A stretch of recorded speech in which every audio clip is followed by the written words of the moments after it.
The National Executive Committee of the ANC met virtually for 2 days over the past weekend. The party says it reflected on the impact that COVID-19 continues to have on livelihoods, also on the VBS banking scandal. To discuss, we're joined by SABC reporter Samkele Maseko. Samkele, thank you for being with us. We know from reports that this was discussed, the suspension, particularly of 2 ANC officials allegedly involved in that VBS looting. Tell us more. Yes, indeed. The ANC met virtually this weekend on Saturday and on Sunday. They had extensive deliberations, particularly on the issues of the suspensions of Florence Radzelani, the deputy chairperson of Limpopo, and the suspended treasurer as well, Danny Msiza. You'd remember that these two have been on suspension for almost 2 years now, and there has been thoroughly no internal due process that has unfolded, or they have not thoroughly been given an ear from their words from the ANC's Integrity Commission chaired by George Mashamba, who's a retired ANC veteran. You'd remember that the NPA and the Hawks in the past weeks have made important arrests of disgraced VBS executives and the CFO of Merafong municipality, which that particular municipality also invested in VBS. You'd remember that Danny Msiza is named as the kingpin who got various municipalities to invest in this particular mutual bank in Limpopo, and there's the allegation through the various WhatsApp messages that are displayed in Advocate Terry Matao's report of how Florence Radzelani received a Christmas gift of 300,000 rands. Then there was an issue within the African National Congress that these two have been on suspension for far too long. There is no legal process that is currently ensuing against them. Why should they remain on suspension and not have their matter expedited by the ANC's Integrity Commission? That seemingly looks like in the reports that you are getting that there was a unanimous decision within the African National Congress NEC that these particular leaders be brought back, but there was also reservations that they have not thoroughly cleared their names legally. You'd remember that Danny Msiza had threatened to take Advocate Terry Matao's Treasury report on the great VBS bank heist on legal review. That has not yet happened, but there is a push, particularly from the Limpopo Provincial Executive Committee and the various regions and branches within that province to bring back Florence Radzelani and Danny Msiza, but the ANC president raising certain reservations of them coming back into the officials of the African National Congress in Limpopo without having yet cleared their names, but also consultations with the poor people of Vembe who lost their life savings and stockpiles. They need also to be consulted, in the words of ANC President Cyril Ramaphosa in that virtual NEC meeting. Are ANC officials not concerned that this could become an integrity issue for the party? I mean, you outlined some of the evidence against them, and the whole VBS saga looks like serious theft. So yes, they haven't been to court yet, they haven't been able to clear their names, but there are serious charges potentially looming against them.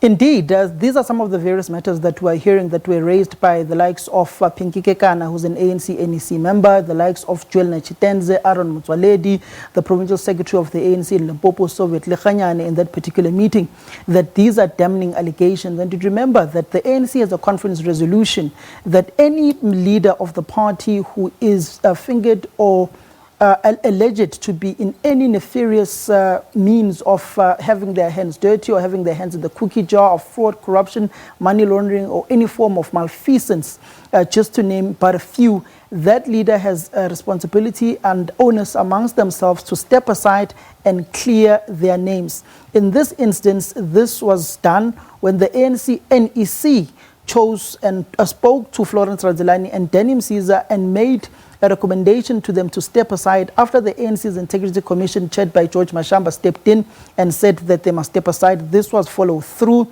There were various instances where Danny Msiza threatened to go back to his position as the treasurer of the province, even writing a letter to the Secretary General of the African National Congress complaining that the ANC's Integrity Commission is not giving them an ear. But this time around, it looks as if there is a push from this particular province, Limpopo, to have these leaders back, but also the image of the African National Congress at the midst of high-profile arrest of former executives of VBS and certain the CFO of Merafong municipality. There is a feel that, particularly by some within the African National Congress NEC, that these leaders should not return, but some are saying that they should return. They've cleared their names and spoken to the ANC's Integrity Commission.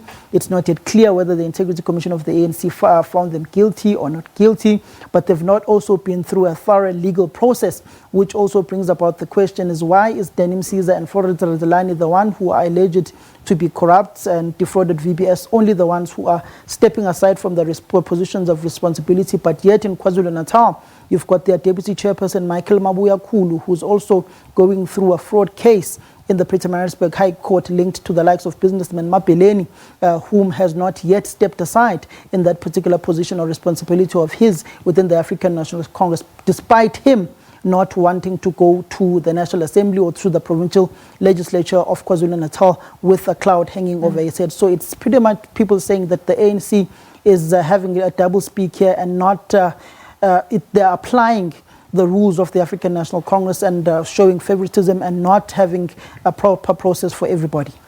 All right, so huge ethical issues. We'll wait for the outcome. Very quickly, what else did the NEC look at? The NEC also looked at how South Africa can move forward and implement the supplementary budget that the Minister of Finance, Tito Mboweni, tabled last week. Particularly, you'd remember that the President is saying that there's going to be a massive infrastructure project that's going to go on in the country to stimulate the economy post-COVID-19 and during COVID-19.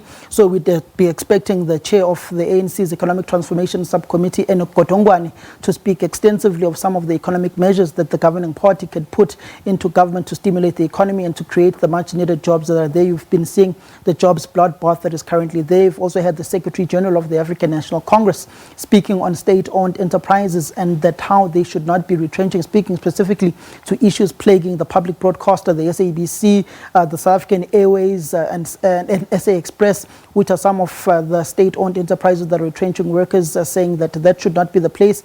A more suitable solution should be found and minimize the jobs bloodbath that is taking place, that you can't be asking the private sector not to retrench workers, but you as the state, through the state-owned enterprises, are retrenching workers. That is just not heard of. All right, thank you very much for that wrap of the ANC NEC meeting virtually over the weekend. SABC reporter Samkele Maseko.